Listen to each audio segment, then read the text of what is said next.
Dari pengalaman ilmu paku adobana yang tadi tiru, yaitu perjuangan menantang hidup, struggle for life kata si bile. Yakin, gigih, percaya diri, tapi jujur. Itu yang patut kita contoh. Coba dia ang pendangi. Indak saja di tanah lambu, di tanah napainya hidup disalib batu jadi jua.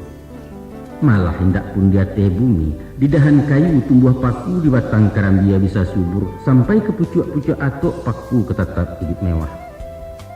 Sungguh menjadi penggembara, inggoknya indak menyeso, makannya mencari surang, pantang menggaduh orang lain bak cando limau di bindalu. Mendiri, itu nan patut ke ditiru, suri tuladan ke dipakai. Setantang gigih jo gagah, caliaklah perjuangannya. Walau dihalang dirintangi baluka mahambek paneh, angin pun tak dapat lalu ulah di angkuah kayu gadang. Inyo mampu bertahan hidup di bawah bayangan kesombongan. Baru kapatangkan sabi pagi cako dilanyau kabau atau diimpuk kayu mati sehingga punah hingga tungguah. Besok pagi tunih tercogok sapakan lain bengpulau. Paneh batau tak membaa, di parun alun kahadis entah ke urek dan tercabut. Tapi selagi rumpun tak binasuk, nan paku berpantang mati. Sedangkan makhluk tumbuhan itu nak, indak baraka, indak barasu, indak pulau punya napasu, lay gigih mencari hidup. Mana kalian kok menganggur? Hah? Banyaklah contoh ayah lihat. Taganda di perantauan, tertumbuh usaha galeh kondoh poroh pulang ke kampuang. Pangacut. Kok berdagang rasu tak mungkin pokok tandeh kadai lalape. Carilah matolo kak lain baa kok lari dari poron. Kandas galeh lompek ke tukang dak lanteh cuba mengantau sandek juo kau mojek. Sainda-idaknya jadi cingkariak menguli menjawab upah. Pendeknya usaho. Tidak satu jalan ke Roma kata orang Sinan.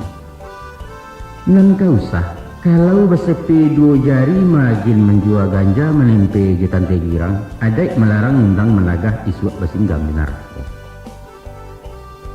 Kolai balik ke kampung bersawah membuka ladang berparak karana ayam syukur bana turun ke tani. Hai ko indah. Sawah tinggal ladang merimbo hutan kosong lahan talantar inyo na singguah di palantah. Tengah hari dilapau jo domino balapi-lapi gurau jo kincah nan tamu.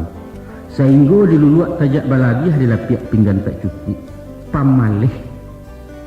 Kangkir jitumur dalam hidup nak. Panyagan pembarik tandan pamalu lambek petisah. Pantang cilako kami dulu bagayuk ke orang tua babaliak makan ke pusako. Apalagi marengek-rengek. Pacar denlah kadang gua kawin kembak aku den ayah. Itu haram bagian inang. Baik itu pun taradok pelajar mahasiswa nan pacah mental pengaluh panjang patut beraja dari paku. Mantang-mantang anak kuliah gensi bana turun ke pasar namuh menjadi putu rumah. Penganggur intelek bahasa kerennya. Rumus yang dipakainya, tujuan sekolah jadi pegawai. Cari karajo ilmu dia masuk kantua keluar kantua lamar kian mohon kamari. Sehingga lah kitih tepat sepatu tabuk sarawatan tanipua bertarimu kaindak jo. Maka dek bosan gilo menanti umur semakin gaek jo. Kesudahannya baputih hasu tiba depresi frustasi pemanung penggalak surang. Bicara lai kali yang baygon babuyah mencuang dalam kamar. Cengeng.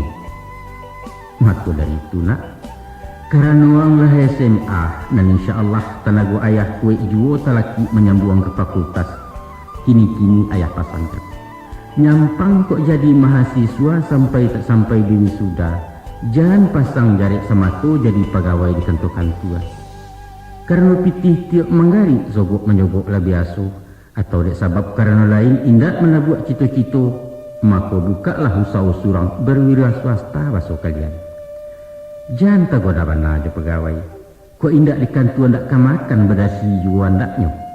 Mesti sanggup mendiri, berdikari. Ingat kata Bung Karno, kesempatan itu bukan ditunggu, tapi diciptakan. Kalau hanya hidup menunggu sama awak jolawah-lawah sipek pasif tumah namanya. Sedangkan hawa harus agresif, progresif dan dinamis. Baik itu karakter orang Minang watak pusako dari dulu kini kalian mewarisi.